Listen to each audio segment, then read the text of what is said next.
Hello and welcome to the NumXL time series smoothing tutorials. In a previous video, we demonstrated how to generate a smooth time series using Winter's triple exponential smoothing function, or the TESMTH. You can click on the annotation to watch the video again, or click the link in the description box below. In that tutorial, we used Excel Solver to minimize the sum of squared errors, or the SSE, between the two series, by varying the values of the smoothing coefficients. In this video, we basically do the same thing, but we'll delegate the task of finding the optimal values of the smoothing parameters to NumXL. Let's begin by selecting the cell in D6.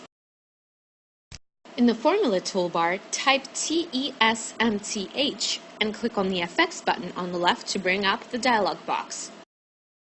The function arguments box pops up.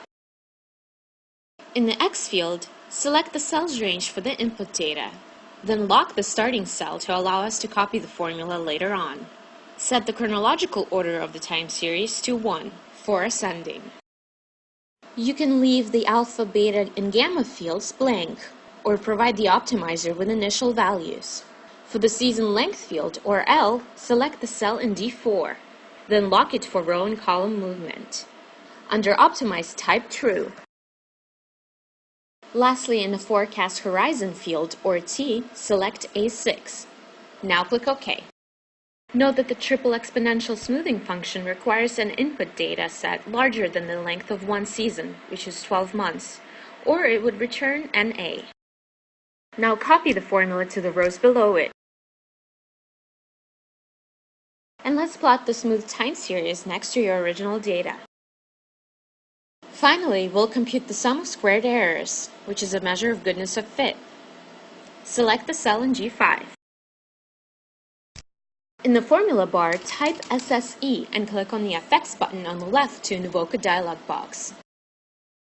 For the X, enter the original data set, and for the Y, the smooth time series. Note that both time series may contain a missing value.